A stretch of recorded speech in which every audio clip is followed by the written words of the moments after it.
बेचतनी ठेला पलीची देवरू आनी मन से ले लो बिछी बिछी देवरू कि नहीं लेगा तो दूसरा को देंगे आरे लीची ले ला। लेकिन अभी लीची के सीजन नहीं खे। हम एक और गीत आइल है हमार बड़ी सुंदर वो गाना के फरमाइश आइल है और ए छपरा के धरती पर हम आइल बने अपना खेसारी भैया के घरे आइल बने तो हम गाइब वो गाना कि हीरोइन हो हीरोइन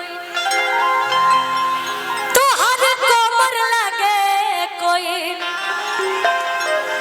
हीरोइन हो हीरोइन तो हर कोमर लगे कोई नाचा चारू लंबा लंबा किस करे झपा झपा ए गोरिल्ला भवाला लूटी से कि देले बारूदा।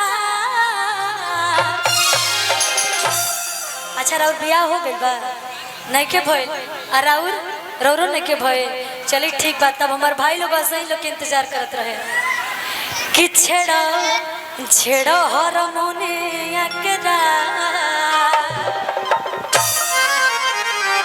कि छेड़ा छेड़ा हारमोने एकरा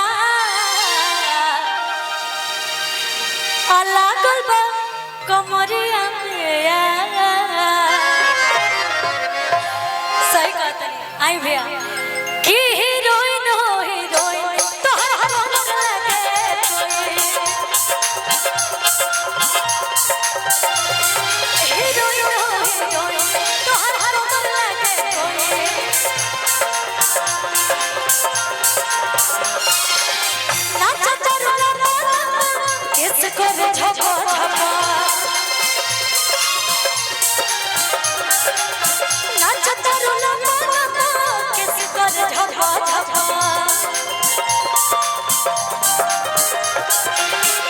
ए गोरिल्ला भवाला लूटी से कि दिल बारूदा। तब हमार लाइन रहे हमरा तनी मनी मान लिए जा हम उपस्थित भेल बनी जा आप सबके मनोरंजन खातिर तो हम ए गाना जेगा हम करत तनी तनी होगा करके दिखा दो कि छेड़ा छेड़ा हारमोने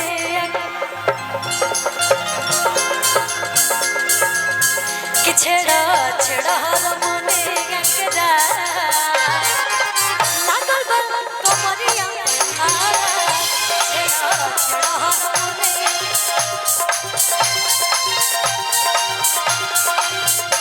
छेड़ा छेड़ा हारमोने एकरा लागल बा कमरिया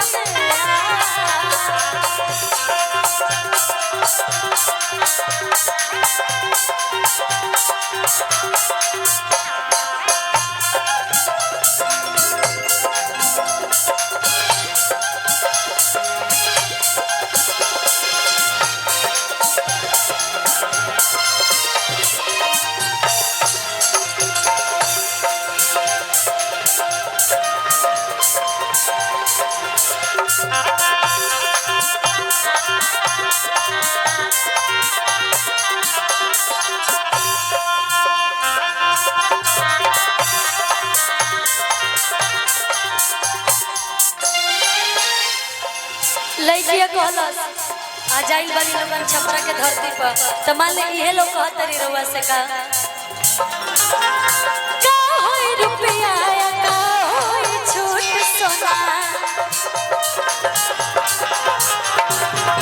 का होई खुदराया का होई छूट सोना धीरे धीरे पैक मारो खा के तो लकूट सोना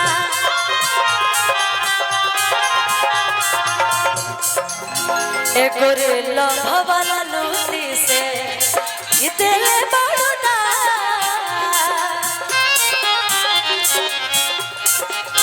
कि छेड़ा छेड़ा हारमोने एकरा लागल बा कमरिया छेड़ा छेड़ा हारमोने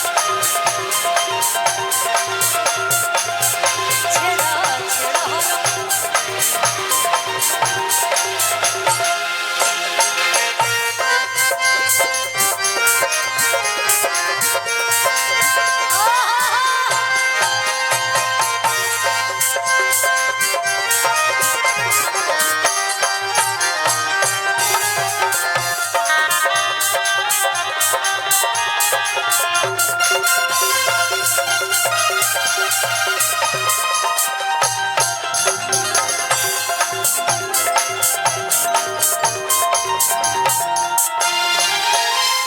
अच्छा जितना भाई लोग बाड़े केकर केकर दिल टूटल बतनी बताओ लोग, किसका किसका दिल टूटा हुआ है? कितने लोग प्यार के मारे आए हैं यहाँ पे बेचारे, किसी का दिल नहीं टूटा हुआ है? बहुत खुशी की बात है नहीं टूटा हुआ है तो, नहीं तो आजकल बहुत कम लोग मिलते हैं इधर। आप लोग का टूटा हुआ है? के बार टूटल बा? एक बार। ओकरा बाद के उस प्यार देखे भइल तो अब मेहरारू से प्यार करिए, दोबारा आपके उन्होंने लड़की से प्यार मत करिए, डायरेक्ट शादी करिएगा। एक बार दिल टूट गया उसके बाद डायरेक्ट शादी, मेहरारू से प्यार करिए, काहे कि अंत में हुए कामयाबी है।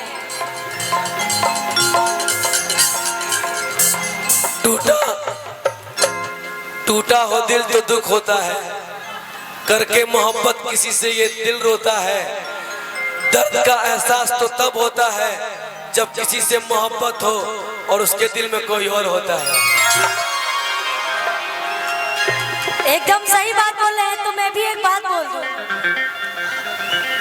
कि किसी को चाहो तो इतना चाहो, किसी को चाहो तो इतना चाहो कि फिर किसी और को चाहने की चाहत ही ना हो। अगर केहू से प्यार होता तो बेपनाह मोहब्बत होके के चाहिए कि ओकरा बाद कोई नजरे ना आए।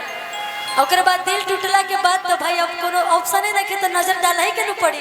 प्यार किया बदनाम हो गए, प्यार भी किया बदनाम भी हो गए, चर्चे हमारे सरेआम हो गए और जालिम ने दिल उस वक्त तोड़ा जब हम उसके प्यार के गुलाम हो गए।